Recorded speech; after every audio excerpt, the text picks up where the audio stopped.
Lesson 7, Child Labor. Section 1. Child labor, which is a serious human rights problem, does not usually gain attention of people living in developed countries. In many parts of the world, however, children workers are often seen in factories, fields, and in the streets.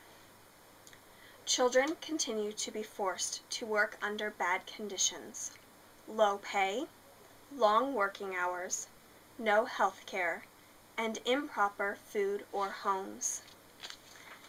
They live without basic rights such as education, proper growth, and development. There are at least 350 million children doing some type of work.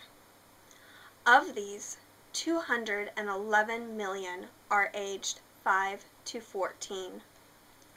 More than 60% of these children are found in Asia. Each child's situation is different, but they share some of the same similar difficulties. Section 2, Maria.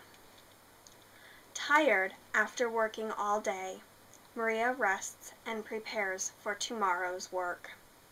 Maria's father is a carpenter in the Philippines, but he cannot get work every day.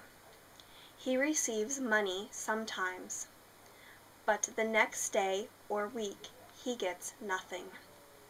Maria's mother takes care of her children at home. The parents must rely on their 7 children for survival. When she was 8, Maria started working. She was supposed to be in grade 3, but she stopped going to school. She works in a sugarcane field together with other children. What she does is to help clear the weeds from the fields. She works from 6 in the morning until 4 in the afternoon. She works from Mondays to Saturdays and has a half day off every Sunday. She is only given about 10 minutes for her lunch. She has no rest time during her 10 hours of work, which exposes her to the hot sun and the cold rain. At the end of the day, she is very tired and in pain. As a result, she often catches cold and has a fever. For her 10 hours work day, she receives only 25 pesos. For the whole month, she earns between 600 pesos and 650 pesos. Section 3, Mina. At 13, Mina Riham is an experienced seamstress. Until recently, she worked 10 hours a day in the factory, which is normal for this kind of job. Making clothes there, she was paid $16 a month. Today, she is going to school for the first time in her life, as a result of an agreement by Bangladesh's clothing industry to end child labor. I always wanted to go to school, but 2 years ago, my parents sent me to work for money, said Mina. Clothing is Bangladesh's biggest export industry, but the companies signed an agreement with ILO and UNICEF because they were afraid of an international boycott of their products. Under this agreement, the industry cannot employ children younger than 14. But while children might be happy, some parents are worried about the money they will lose. Others fear that their kids have lost their jobs for good.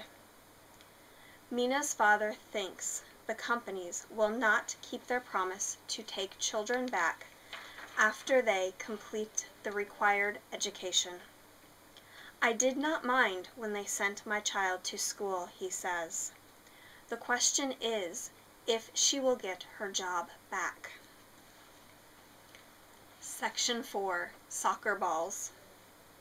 A young boy carefully uses a needle that is longer than his tiny fingers.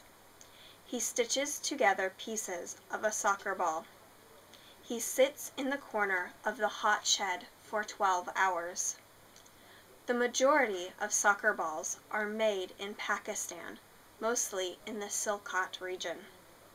For years, many children have spent their days working on balls without going to school. What they receive for this is about 60 cents per ball. It is good pay in the area.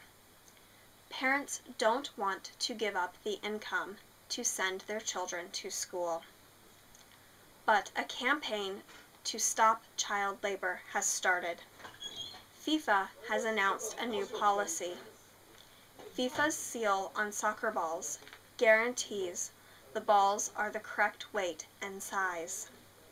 But from now on, it will also guarantee the balls were made under proper working conditions.